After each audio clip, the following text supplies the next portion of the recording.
Nach einer Woche Aufenthalt in Südafrika verlassen wir nun das Land in nördlicher Richtung und überqueren am nächsten Morgen die Grenze zum Nachbarland Mosambik, dessen 440 Kilometer entfernte Hauptstadt Maputo wir nach einer Nacht auf See erreichen.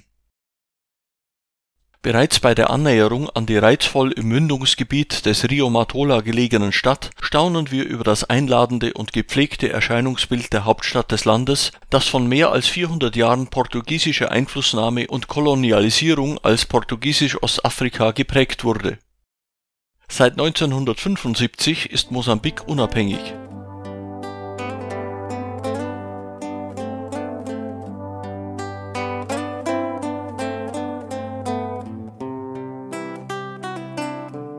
Da das Schiff in der Flussmündung direkt vor der Altstadt anlegt, sind einige der interessantesten Sehenswürdigkeiten wie das Bahnhofsgebäude, der Zentralmarkt, das Eisenhaus Casa de Ferro und die Kathedrale problemlos mit einem kleinen Spaziergang erreichbar.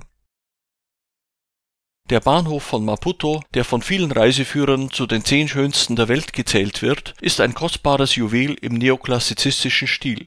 Das Gebäude ist ein typisches Beispiel der portugiesischen Kolonialarchitektur und wurde im Jahre 1910 eingeweiht.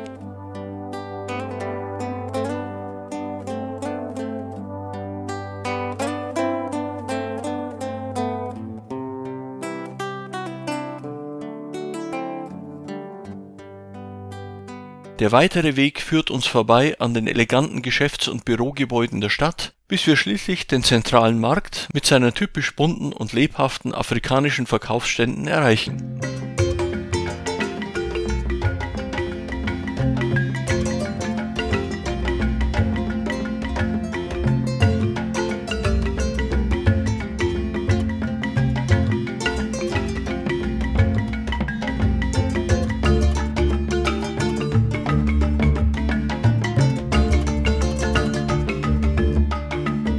Direkt auf unserem Weg liegt auch der schöne botanische Garten der Stadt. Nun haben wir eine Kuriosität, das Eisenhaus Casa de Ferro, erreicht. Das komplett aus Metallplatten bestehende dreistöckige Gebäude wurde angeblich nach Plänen von Gustave Eiffel in Belgien angefertigt und 1892 nach Portugiesisch-Ostafrika gebracht, um als Sitz des damaligen Gouverneurs der Kolonie zu dienen. Aufgrund der sich innen anstauenden Hitze erfüllte das Gebäude diesen Zweck jedoch nie. An der Praça da Independência entstand 1944 die moderne katholische Kathedrale der Stadt.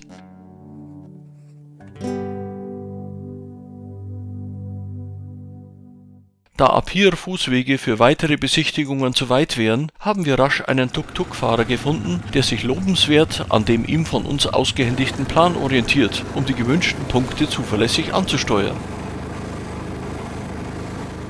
Hierzu gehört zunächst das Naturgeschichtliche Museum, das schon allein aufgrund seiner manuelinischen Architektur und des schönen Gartens zumindest eine Besichtigung von außen wert ist.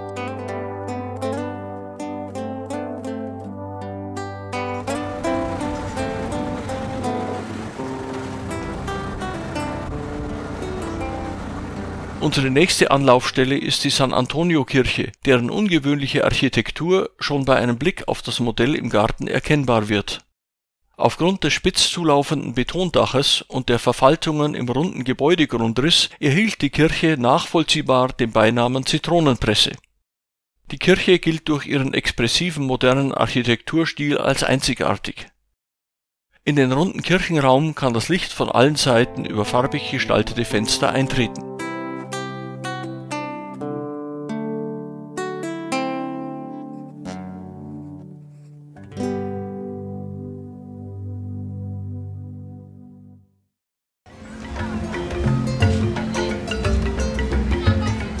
Nach einem kurzen Eintauchen in das Straßenleben ist unsere nächste Station das Hotel Polana, das zu den renommiertesten Hotels Afrikas zählt und sicherlich auch einmal einen längeren Aufenthalt wert wäre.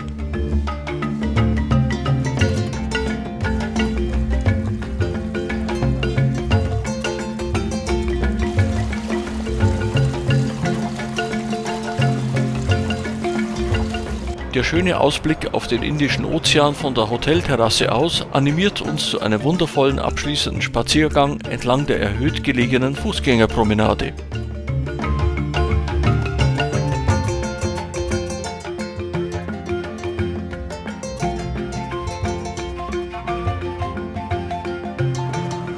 Danach geht es per Tuk-Tuk zurück zu unserem Liegeplatz, von wo aus sich ein schöner Blick auf die neu entstehende Brücke über die Flussmündung und die reizvollen Strände der gegenüberliegenden Seite ergibt.